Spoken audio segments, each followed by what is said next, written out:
Hello and welcome to our interview with EMEA's Sales Director, Tim Hughes, and we're going to be talking about social selling and how to practically apply it. And it's an absolute pleasure to have you on the line today, Tim. We're really looking forward to this interview. Thanks, with you. Thanks, It's excellent. It's great to be here. Great. Well, I'll come back to you in just a moment, Tim, to give you a proper introduction. But I just wanted to share with everyone for listening in. I just want to say, first of all, thanks for coming along.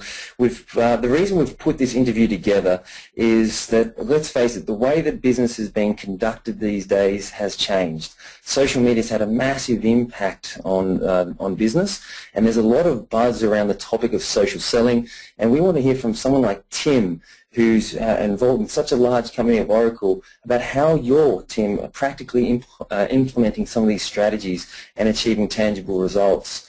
Because the reality of it is that we're only 10 years into the social media industry, and if you think about how long most industries have been around, they were still the embryonic stages. So it's still very early stages, and people like Tim, and would like to consider ourselves, are on the cutting edge of actually implementing these strategies. The reason we're putting this together is so that we can all learn together and shape the best practices around how we can get best results out of this.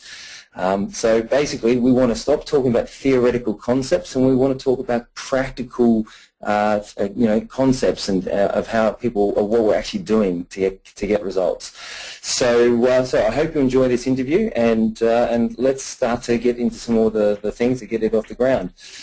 Basically, it's a couple of practical things. We've had over 1,600 people register for this interview, and so we've had hundreds of questions come in. It's obviously not going to be practical to answer every single question. We'll do our best, but what I've done is I've condensed a lot of the questions, as you'll see, that are somewhat similar, and I've condensed them into a pile. We've got about a dozen or so questions.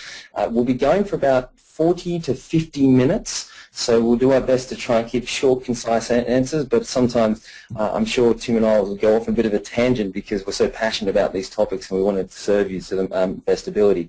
The recording of this session will be made available. You may be listening to the recording or you may be listening live, but essentially you'll be able to share it as well with your colleagues.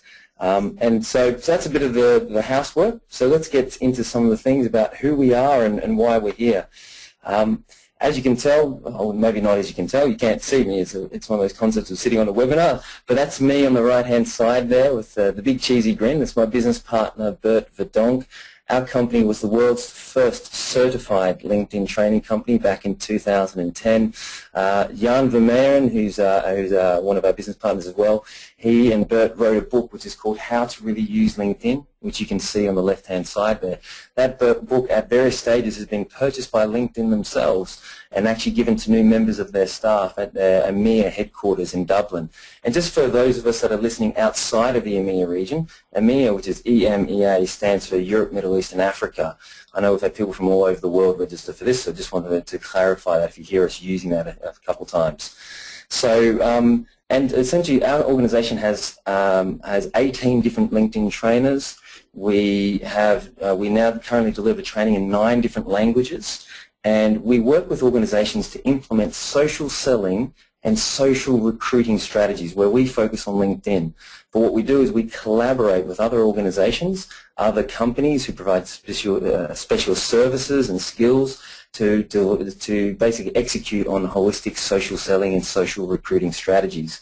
So I've got a special treat for you at the very end as well. I'm going to share with you the 7 stages of rolling out a social selling strategy. So stick around for that to make sure you can find out what stage that you're at currently. And this is just a quick snapshot of some of the companies that we have worked with. You might recognize a couple there, Tim, in the bottom corner there. But yeah, absolutely, yeah. Yeah, we've worked with over 500 of Europe's top enterprise and corporate clients, as well as thousands, more like 10,000 plus small business owners, showing them how to use LinkedIn in a practical sense to get real tangible results. So that's essentially what we do, but we're not here for us today. The main reason we're here is to showcase and start to work with someone like Tim. And I have to say, it's an absolute pleasure to have you on here, Tim, because we've got, I mean, the accolades you have is second to none. I mean, Tim is one of the Forbes top 100 social sellers.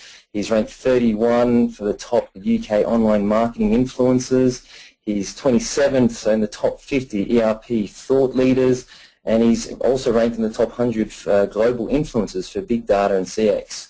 So I think there's only a small handful of people on the planet who could challenge you for really being more qualified to talk about this subject. So before I get Tim to start getting into some of these questions, just want to share with you a little bit about how you can stay connected, but also it would almost be amiss of me not to tell you how you can sort of share these strategies and these thoughts and ideas if you like them. So our company operates in 3 different regions. Our global headquarters is in the UK. So if you'd like to stay connected to us for social selling and social recruiting strategies overall and tips, daily tips and techniques that we share, then you can go to LinkedIn and follow our company page. So you literally go into linkedin.com. When you're logged into your profile, there's a search bar at the top. Just type in Really Connect, and you'll be able to follow our company page and get the latest insights. If you're in the Benelux region, for all our Benelux viewers, you will see now that we've traditionally been called Networking Coach, and we've just started a rebrand process where Networking Coach is now merging with our company to form Really Connect Benelux. So feel free to follow us there. And then we have also an Irish operation as well. So we've got a team in Ireland. I'll be over there later this week, so feel free to follow our company page there. If you like what you hear, feel free to share it, of course. So Tim's got a couple of Twitter handles here, but Timothy_Hughes and Oracle Tim. We also have the hashtag for this particular talk is social selling, so feel free to share that if you get any ideas you'd like to share. We have Tim has a blog which is highly ranked, and it's got some valuable content on there, which is timothyhughesuk.wordpress.com. And if you'd like to find him and connect directly with Tim on LinkedIn, you can do so. Timothy Hughes is the easiest way to find him on LinkedIn, but there's his LinkedIn address there as well. Likewise for myself, I'll quickly share with you my Twitter handle is MikeClark03. Our company one is Really Connect, and the hashtag is social selling. If you want to get in touch with me, do so through LinkedIn. Mike Clark03 or Michael Clark is my LinkedIn URL. And finally, just want to have a quick shout out to our friends at Scredible. This is actually where Tim and I met through a Scredible conference. Scredible is a new platform that's going to be emerging in the corporate space. It's going to be making a very big splash, and is already starting to do so. They've got some of the world's leading social media trainers and authorities. So I just want to say thank you for the space that they've provided for us to connect, and I'm sure you'll all be hearing about them very soon in due course. So, with all that said, let's get into it. We're here for these questions, Tim. So, the first one I wanted to lead in with is just to get your insights about this new buzzword, social selling, and what does it mean? And what does it mean from someone like yourself who's in the game and actually applying these strategies? Well, thanks, Mike. Thanks for having me, and thanks for the introduction. A lot of what I'm going to talk about is already on my blog, and I do recommend people that go there. And if they've got any other questions, then please contact me on Twitter. And after this, I'll also be around, so I can pick up things around the hashtag. For me, social selling is 2 things, and I'm going to need to tell you two stories, Mike, to basically come across it. So I recently just bought a car. Now, 20 years ago, when I bought a car, I would have gone to a garage. I probably would have gone to many garages, and I would have sat in front of lots of salespeople, and they would have told me all about the car, and it would have taken me a long time to actually do it. But when buying this car this time, I actually did what most people do when they buy stuff, is I went to Google, and I put in the details, and I searched on the web.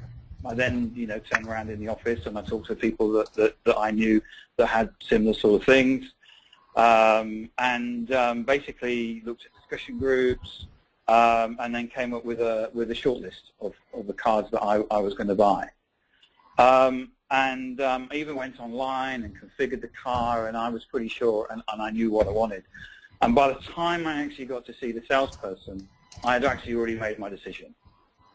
And so the short list of 2 that I drew up, the second car, I actually knew that when I was sitting in front of that salesperson, I wasn't going to buy it. And he spent an hour basically convincing me to buy the other car. He didn't know that. So we have this situation where it's not necessarily selling; it's the buying process that's changed, and the people. It doesn't matter whether you're buying IT systems or whether you're buying cheese or whether you're buying a bike or whatever. You're going to go online and you're going to go to Google and you're going to basically read up on what it is that you want. And by the time that you go and buy it and you talk to the salesperson or you go into the shop, you probably know as much as them, or you probably are pretty sure what you're going to buy. And that's really what's changed. And I was talking to someone this morning, and we reckon that that's now been going on for about 3 years. So I'm not talking about, you need to be doing social selling because you need to be thinking about it for the last, you need to do it for the next 2 or 3 years. It's happening right now. And I think, my story of buying the car, everybody probably online has got something very similar to that. So that, some research that we did was that in the past, people came to suppliers to get 80% of the information. They now come to the suppliers for 20% of the information. And what we've seen is the needle has moved, so that while people would have engaged with salespeople and suppliers, probably from the get-go of saying, yeah, we're probably going to be thinking about something, there's now a whole 60% of the sales process is actually done online. And it's done online, researching things, maybe talking to analysts, talking to bloggers like myself. And so what happens is that, as I said, quite often people can actually be in a position where they've already got a shortlist, and your company probably isn't on that shortlist. And that's a very powerful stat you shared there too, Tim, which is, I think, some of the things that's really most revealing for a lot of companies that we consult with, is that when we share with them, okay, so if it's true that 80% of the process and the buying process is completed before somebody reaches out to the salesperson, what does that actually mean? And what does it mean for your company, and how are you modifying your strategies and your approaches to be in line with that new behavioral shift? And that's really what social selling is about. It's about making sure that you're able to engage with the prospect, and you're moving the line back down to what you probably were aware of when things basically kicked off. Yeah. Now, the other story that I wanted to tell you is around technology. So if you think about a telephone, when I was young, the telephone was in the hall of our house. It was connected to the wall through a cable, and we used to have a telephone in the hall, and it was usually very cold in the hall. My mother would come on and switch the radiator on, and she'd warm the hall. And then she'd make a call, and usually it'd be after 6 o'clock in the evening, because that's when it was cheap.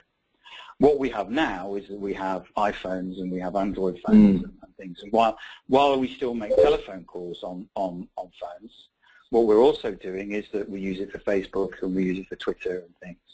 So what's happening is so that within the sales process, that we're able to use technology to actually help us sell and to help us ultimately make our number.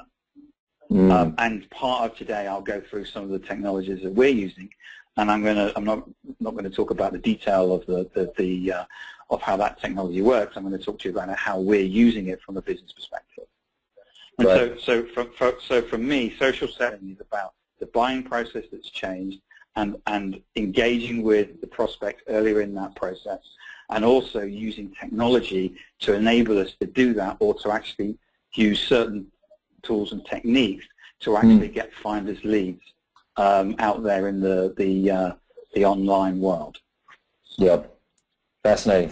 And I really like what we talk about. Although it's social selling, what you're saying there is it's the buying process. It's really adapting to the way that people are buying, which is the real sort of nugget there as well. So, terrific. The next question I want to ask you, Tim, which is, I think really what will come down to a lot of people saying, okay, great, it sounds good in theory. I get that, yes, I'm buying more of Google, and I'm, more people are using, their tablets and phones for making decisions.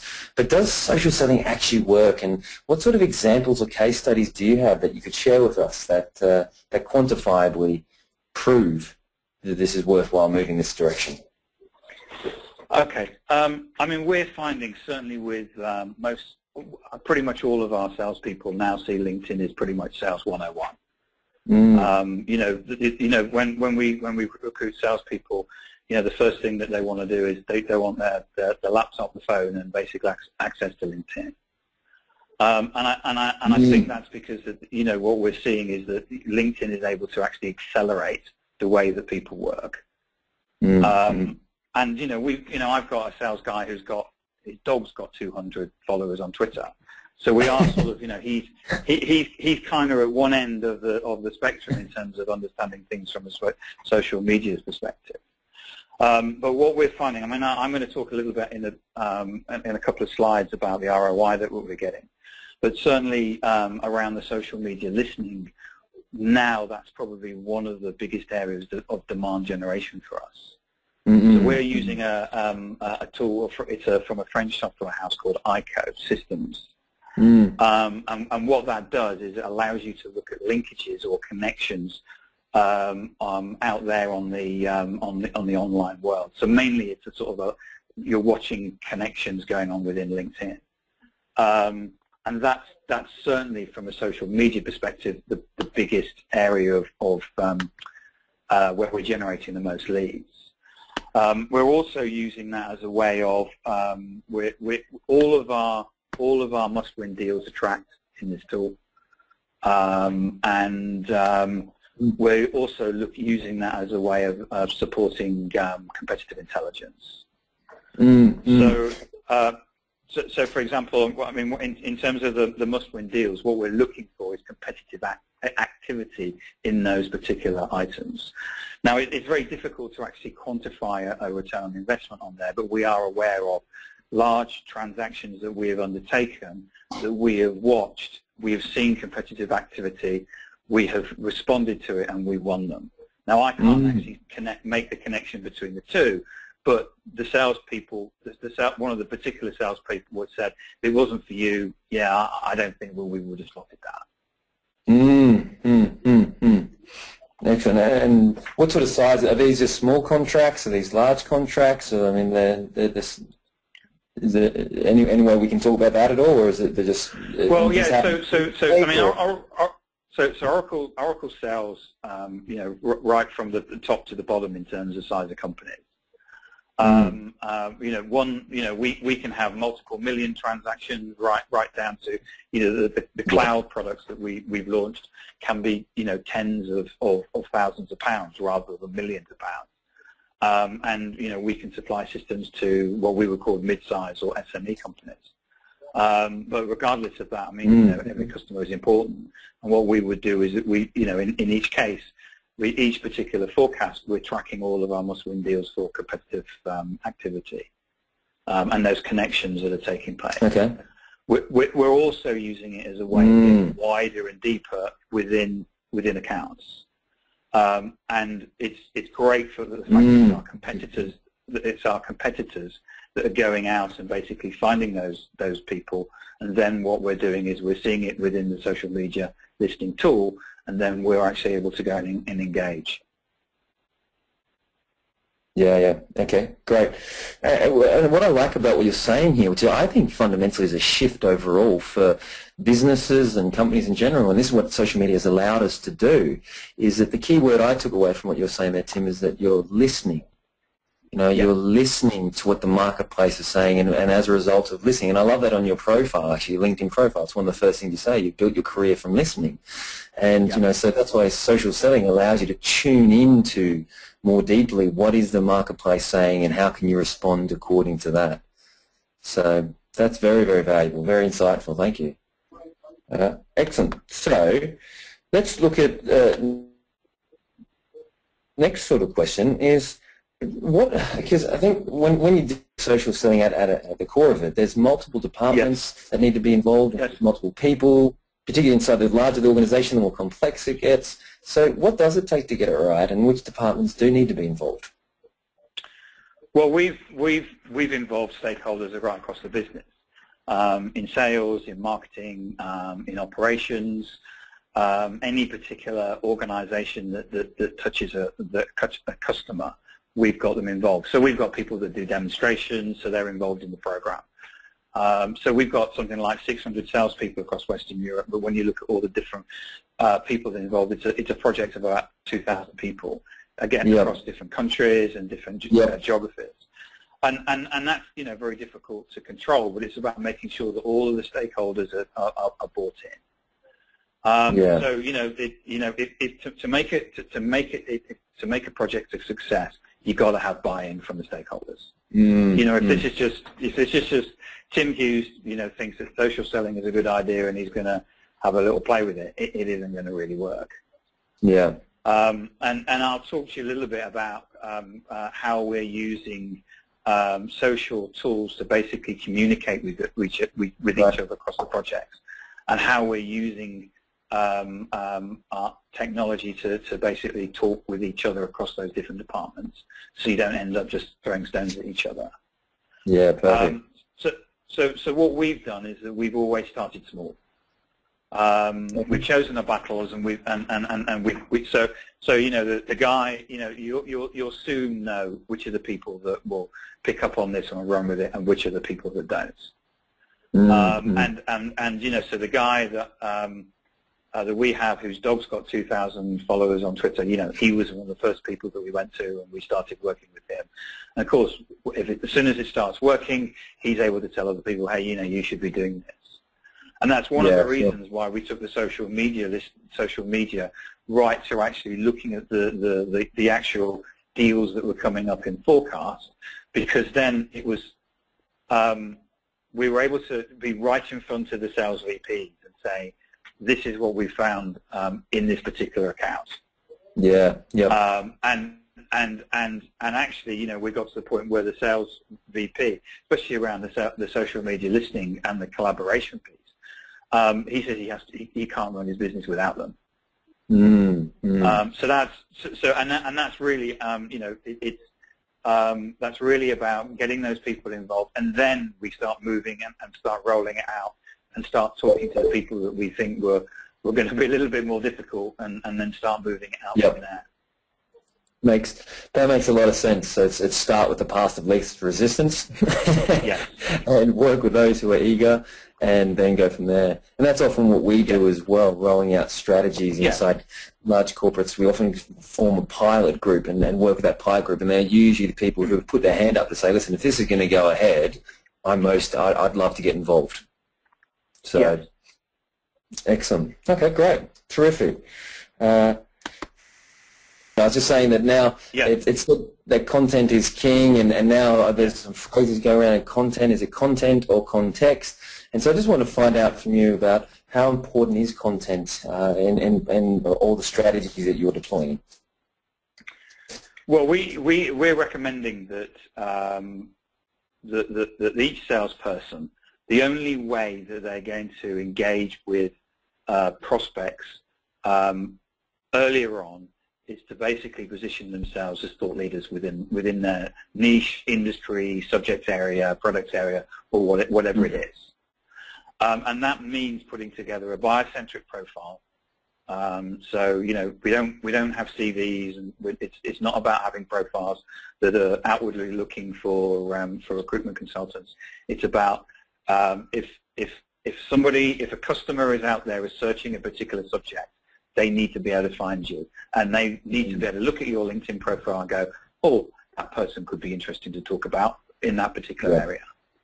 And part of having the buyer-centric profile is having content to put on there that's kind of interesting in your area. And you can read a paper every day. You could put an article up from the FT, or you could use a Flipboard type product to get, or use a product like Scredible to get information. But at the end of the day, you've got to provide some content. And most organizations, for example, we have a whole team that is there designed to actually create content. So it's defined for Oracle people to put up. It's written in a particular way, and the whole thing is designed that they can just cut and paste and tweet it. Yeah, that's great. And we have a team in Dublin, and we have a team here in the UK that's to do that. But you know, if you've got to be, you know, my advice, you know, if you're not posting once a day on LinkedIn or liking something once a day on LinkedIn, you're probably not you're not doing it right. Wow. Yeah. So, and I like what you're saying there. It's about being found, isn't it? It's about putting yourself out there and being found and searchable much more easy. And when they find you, that you're able to influence without actually having to speak to someone. Well, this is there's a lot of talk around the fact that, you know, leads can come to you, and you know, it's possible. If you're out there and you set your LinkedIn profile, you know, come on, you know, there's 220 working days in a year. You know, if you spend half a day or a day just in that investment of writing your LinkedIn profile and actually, you know, getting it right, you will find that things will start coming to you, and that's kind of a good investment, I would have said. It really is critical, and that's why I often ask people in a training room. I ask people, like, how relevant and how up to date is your LinkedIn profile? So if I was to hit it and land on it now, would you say that it's a true reflection of what it is that you do, and either from a company perspective but also inside your role? And most people can't say yes to that, which means that people are forming their first impression of that individual is formed on old information. And, you know, so that's why it's really what I like about what you're saying here is about make sure that when you are found that you're dressing yourself up, you're looking the part, because people are making 80% of their impression is going to be based on what they find of you. So I agree, Mike. You know, my LinkedIn profile has been hit a lot with the roll up to this this webinar, and it's interesting you quoting stuff, and you know, it's everybody's shop window. I was talking to some people recently, you know, this week. You know, recruiters go there. Buyer-centric profile now is pretty much that's what everybody expects. They expect to see something about you, that you're a human being, that you do human being-y things, but they also expect you to be, you know, knowledgeable in a particular area, and you know, and build it, and people will come. Yeah, absolutely. And that's really where we're working with more and more companies on that level to help them to roll out strategy across dozens to hundreds of people, because it needs to be thought through. But excellent, great. So just conscious of time here too, Tim. So let's crack on with a few more questions. So what are some of the key internal challenges you've had to deal with, and how have you worked through to resolve these? Well, yes. I mean, you know, as I said earlier on, I mean, you know, you need to have sponsorship. You need to have in our organization, you know, you need to have a VP that sponsors it. And, you know, there's a number of things that you need to look at in terms of, and this is for all of the systems that I'm going to talk about today, which, you know, you need to be looking at, you know, you need to be looking at data, because, you know, classic, you know, data in, data out. If you put bad data in, you're going to get bad data out. The third one is about employee skills and training. So I know that LinkedIn is a web tool, and it's a free resource, and you can basically switch it on and everything's there. I think you need to be trained in it. As you were saying earlier on, there's some nuances about the expectations that people have in the market, whether it's the photograph, whether it's about having a buyer-centric job title, whether it's about, you know, putting your the fact that you found certain accolades of mine very easy to find. It's because I moved you know, I know how to manipulate the LinkedIn profile and get those up there, and quite often people don't know how to do that. So I do recommend the skills and training to look at it. I do recommend that people measure the progress. We've actually developed our own internal measurement, which is a bit like so I don't know if people have heard of Klout, K-L-O-U-T. Klout is used as a measurement out there in the online world around, you know, certain Klout scores and that. We've actually developed one internally, which is to enable us to actually look at some internal measurements. But we also measure certain sales teams on clouds. And I think from a sales perspective, you need to be looking at a cloud of something like, 40. I know that our salespeople who sell CRM and CX, would there be an expectation there would be 45, 50, or even above.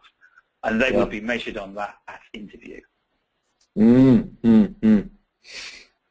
So it's about getting clear ownership, and this is a great way as well as working with marketing, working with operations, and working with the different stakeholders across the organization. Sometimes you've got to work centralized, sometimes it's decentralized, depending on the rollout and depending on whether you're a big company or a small company, and the way that you may, quite often, for example, marketing will run the website, or marketing will be looking at the search engine optimization. So you may, it's not just about talking to them about that, but it's also looking at, we'll talk about marketing automation in a bit. Yeah. So that's my view on it, Mike. Okay. Yeah, definitely. Yeah, and I think that's it. It's more than anything we find is that there's whenever there's conflict, it's people are unaware of the overall strategy. And so that's why I think part of what you were saying about the training room, getting people in the training room, one, it is about getting them upskilled and getting them more knowledgeable of how to drive the tool. And we often refer to LinkedIn as a car because it gets you from point A to point B in a faster period of time if you know how to drive it. But most people don't know how to drive it. They continue to walk. So that's why the training component is important. But equally what's important is when you get people into a room is you help people understand the overall strategy of the organization, why the different departments are working together, how you're collaborating with marketing, how you're getting different people in the room, and how you're working together to create content, and how you can encourage them to share the content, and why sharing the content is good. So that's why we find that in this industry is so early that we need to educate people as well as train, which I think is what, by the sounds of you guys, are doing a really good job of as well. So yeah. Perfect. Great. And so in terms of conversion rates and so on, I know you've touched on this before, and I don't know if there's anything else you want to share. So we can skip to this quickly if not, but is there any sort of conversion rates to prove the ROI, and has this affected the way that you do business at all as a result of getting those measurements that you talked about just before? Yeah, so I'm on my blog. I talk about the 5 pillars of social selling. And what I'll do is I'll talk about those 5 items now, and I'll go through all the different ROIs that we're seeing on those different areas. So from a LinkedIn perspective, we kind of see that as Sales 101. It's in terms of ROI, we're not really measuring it because it's kind of business as usual now. But we're using the Enterprise Edition. And maybe for a small company you want to go with the free one, but for big companies, I certainly recommend the Enterprise Edition. Yeah. The ability to do the team link for us is excellent. So team link, what that does is that we have 100,000 people in Oracle, and using team link, I'm able to get access to every single person in Oracle's LinkedIn contacts. So that gives me an awful lot of reach. If I get my territory and I've got, I need to have a look at who do I need to talk to in the 10 accounts, that gives me an awful lot of reach to basically go and talk to those. Yep. We also use LinkedIn from a marketing perspective, and you need the Enterprise Edition to do this, which is to use Boolean techniques to enable you to get, so this is in a one-to-many environment, where you want to get multiple people to an event, and what you may say is, I want all of the financial controllers and all the financial directors and all the systems accountants, but not the people that work at these particular organizations. And there you can get a list of like 2,000 people and then put out an invite. And so what we're seeing is that both people are able to use that, and we use that, and I can't measure the ROI, but everybody says, yeah, that's really useful, and it's kind of it's what we do. Yeah. So as I'll go through all the different tools that we're using. So we're using a product called Ecosystems for social media listening. So this is a French tool. So we do use hashtag listing, but it's not something that necessarily generates us business. When when people are going on and buying a CRM system, for example, they don't necessarily go on and tweet, I want to buy a CRM system and hashtag it. It tends to be more subtler than that. Yeah. So what ICO allows us to do is that we see connections, regardless of whether you hide your contacts on LinkedIn or not. I can see every connection that people are making in all my prospects and all my customers. So I set up my competitors, I set up my prospects, I set up my customers, and I can see all that. And usually when I demo that to people, there's usually a silence in the room, and they go, can you see all that? And I go, yes. That is my big, my biggest dem gen. The thing that creates me the most leads is still the telephone. But what social media, the social media listing, the ICO tool is my biggest demand generator outside of that.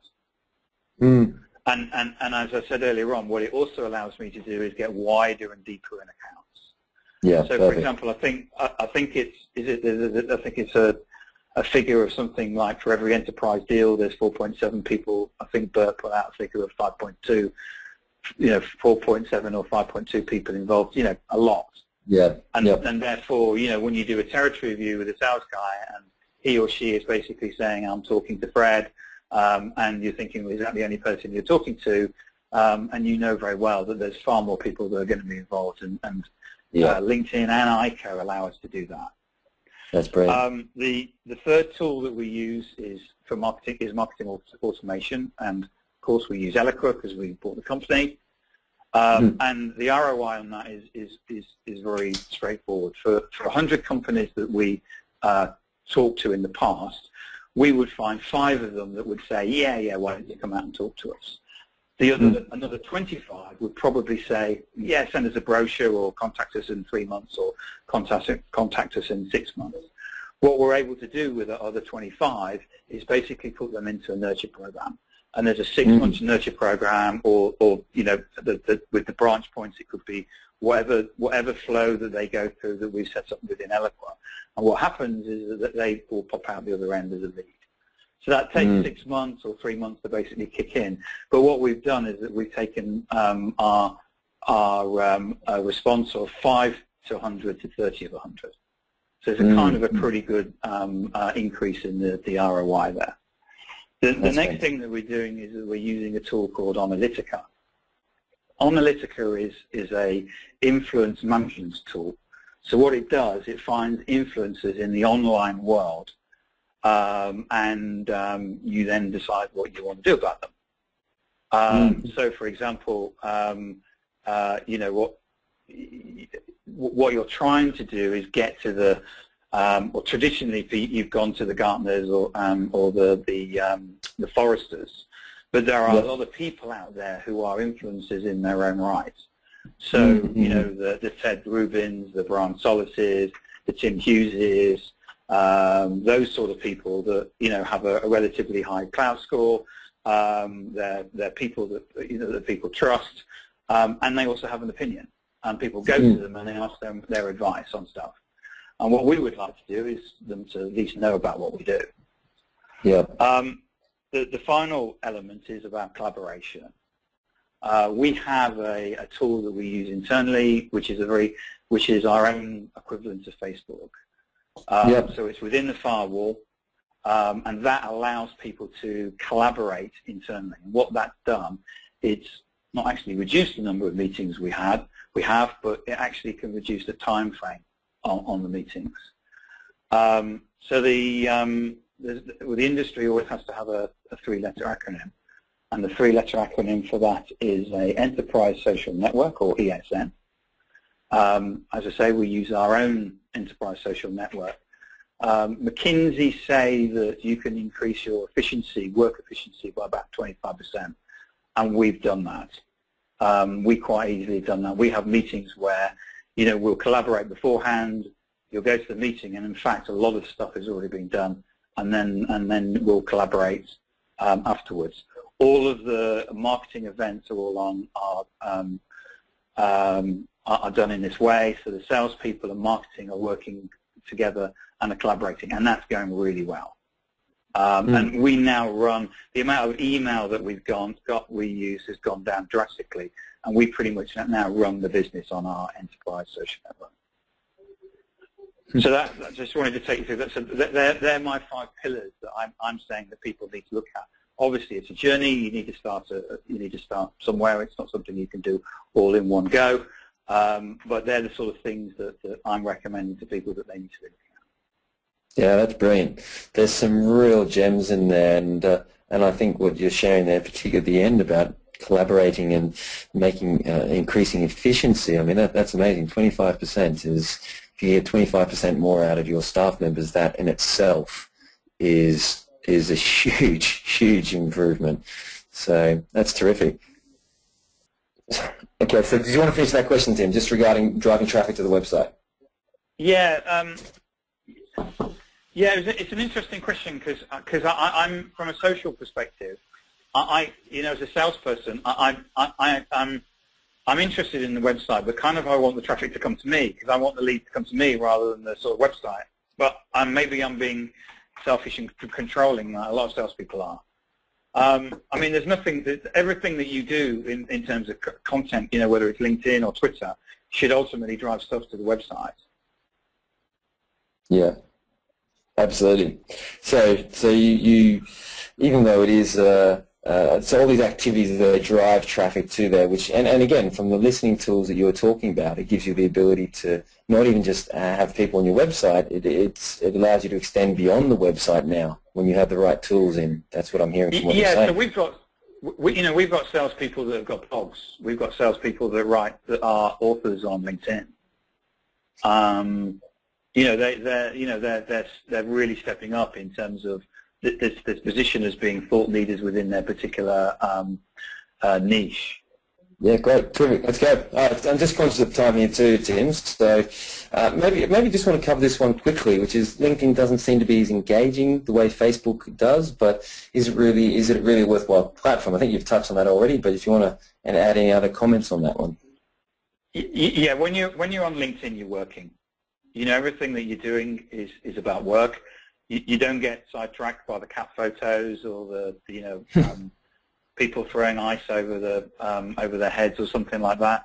You've got access to is it 300 million execs, and they're all updating their own details. It's a mine of data, and you can get real nuggets out of there. All I would say on it is that LinkedIn is 30%, only 30% of the social graph. There are things like Facebook, and one of the things that I cover on my blog is a Google Chrome plugin that actually allows you to, as you're searching LinkedIn, you're able to pick up Facebook contacts of those people as well. So it may be, for example, the CEO that you're trying to get to actually knows your brother-in-law, but they're connected on Facebook. You can't see that, the fact that they have that friendship in LinkedIn. But LinkedIn is a business place for business people to work. Yeah, and I find that the engagement, the stickiness factor, that it is making big leaps and bounds. From having the ability to put a status update and tag someone in now, or a company, is something that you couldn't have done before. But they are making changes to the platform to make it more engaging. Yeah, and as the same with Facebook, jump in and engage with people. Like stuff, leave comments, and tell me I'm great, tell me I'm rubbish, whatever, but engage, and that's, I think sometimes people tend to sort of stand back and stand on the edge and look in and that, whereas in Facebook you kind of feel comfortable and it's more you got a jumper on and I'm going to, talk to my mates about it, and you tend to engage more. I think people just need to get a bit looser and engage on LinkedIn. Yeah, definitely. Well, with the content decisions they've made and how LinkedIn is now been known for publishing content, and with Pulse out there, I think it'll make some. It's shifting. A lot of people are unaware of that, so that's a big change. Great. So let's move on to the next one, and this is an interesting one. Does social selling work for any type of business, or is it just for technology companies? Yeah, I like this one. Good question. I mean, I think it's for any companies, big or small. If you can map out your buyer cycle and be honest about it, and think that, you know, people can go online and cut you out when they buy, then you need to get into social selling. And I've given the example of selling cars. It's the same for IT. It's the same for, you know, I'm buying a house at the moment, and, you know, it's the same for buying a house. You know, most people are going online and looking for stuff. Actually, funny you say that. I had a friend of mine who created a video for selling his house. He needed to sell it quickly, and he didn't want to go down the normal route. So he actually created a video, toured people around the house, and this is when the market was down, and he was told that it would take him it would take anywhere between 3 to 6 months at a minimum, and he sold it inside a month. So, excellent, great. And this is the final question before we wrap things up is, how long does it take to actually make your team successful with social selling? And if a company is at the early stages of the journey, what advice would you give them? I think a journey can take, if you know, you should be looking at 18 months, at least 18 months. And some of that is because you need to overcome cynicism within the organization. And my recommendation is you start with LinkedIn. You know, you've got to be in a position where you are strong on LinkedIn, and you're using that, and that's embedded in the organization as business as usual, before you start probably moving on into looking at, you know, I think the next step quite quickly would be to look at the social media, the social listening. And for us, we made a very quick step then to look at the influencer marketing. And kind of I think, you know, with the fact that we felt that we'd got LinkedIn sorted, we then immediately in parallel went out and we did the marketing automation, because actually it was marketing that did that rather than sales. So it was a different bunch of resources that put that together. But you can see, I mean, as I talked about the ROI, each of them have got a pretty big ROI. So you can, you know, as long as you're comfortable in scaling out, then, you know, start with LinkedIn and then build out from there. Perfect. Great. And I think that the main thing that a lot of organizations have to overcome as well is that you're helping your staff to develop a new skill set, which is why it takes time, and it takes time to develop the habit of using it in the first place as well. So you're talking about using LinkedIn and making just a part of the business as usual. And that's great if you've used it for a while, but in the early stages, you just have to encourage people. This is what we do in our training room a lot, is just provide reinforcement and provide and create the space for people to be held accountable to reinforce the right behaviours.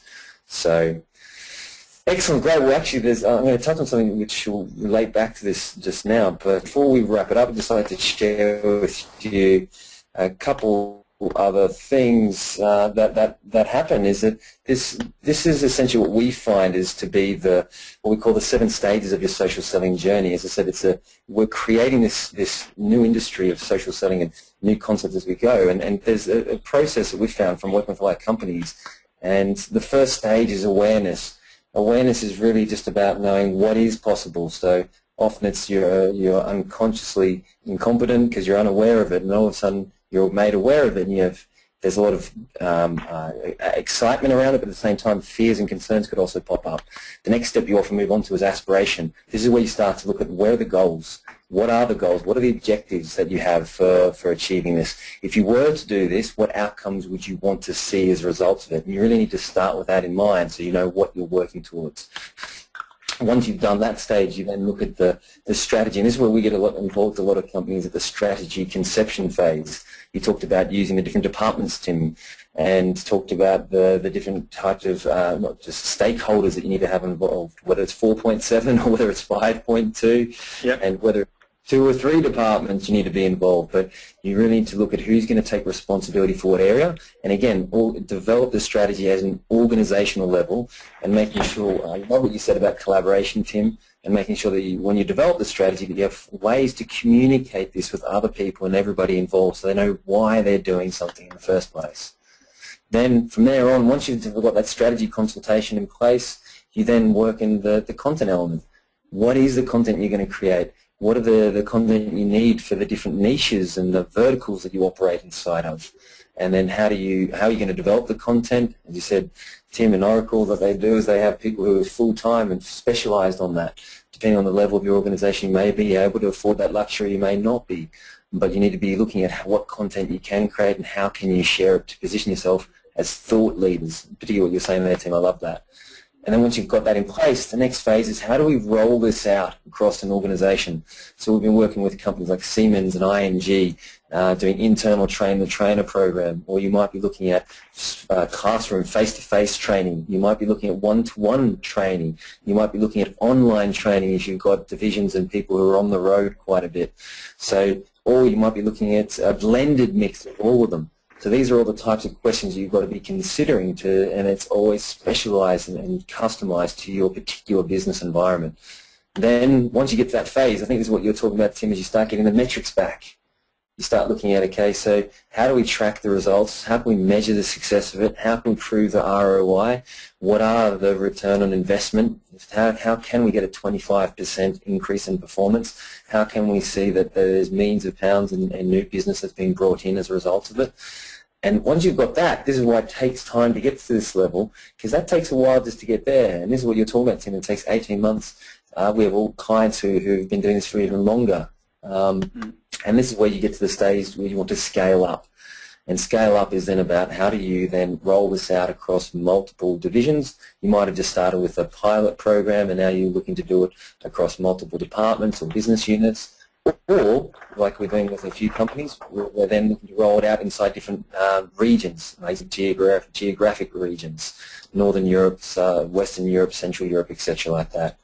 So these are the things you need to consider. I just want to share that with you because you might be able to look at this and say, where are you on this journey? I've got an offer if you'd like to take it up, or you can talk to us about that to determine where you're at, but also what you need to focus on next. And I just want to quickly share this with you. These are the stages how you implement this. Starts with typically a strategy session. You need to get the stakeholders at a management level.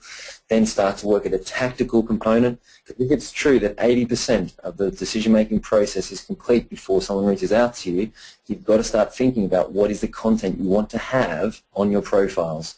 What is the content that you want to be found for, and making sure you're taking the right steps to create that and have it positioned in your staff and your team members. And then you start with the pilot program.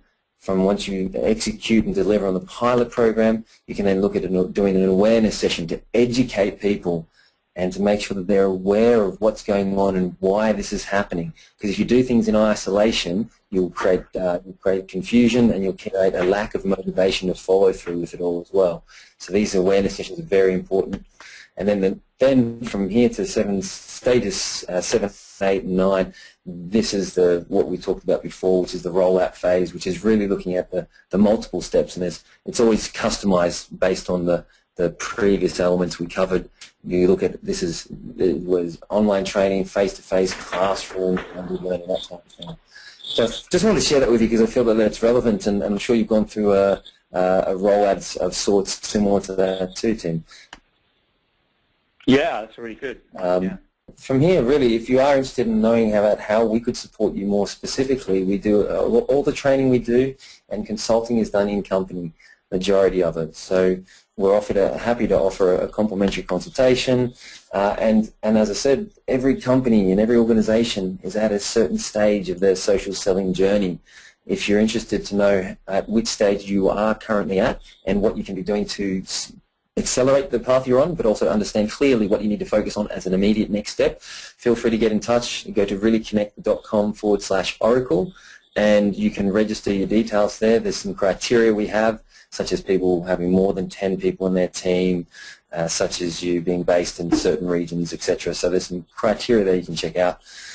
But I just wanted to officially finish this interview now, Tim, and say thank you for the valuable insights you've shared with us. It's been an absolute pleasure to understand what you're doing, getting under the bonnet of what you're doing there at Oracle. And it sounds like you've got some fantastic results. And thank you so much for the time you've been able to offer to educate us. Thank you. And it's a pleasure, Mike. And people can contact me over Twitter or on my blog. I'm more than happy to take questions, after this event. Or LinkedIn. People can contact me on LinkedIn. Yeah. Absolutely beautiful. All right, Tim. Well, thank you so much for joining us, and it's been fantastic having you here So thank you for giving up some of your valuable time. And so thank you. Thanks, Mike, and thanks to the team for putting this together. Yeah, no worries. Well, thank you, Tim. It's an absolute pleasure working with someone of your caliber, and we look forward to staying in touch. And we'll be in touch no doubt after this. Okay. Okay. Good. Thanks. Cheers, Tim. All the best. See you, everyone. Bye. Bye.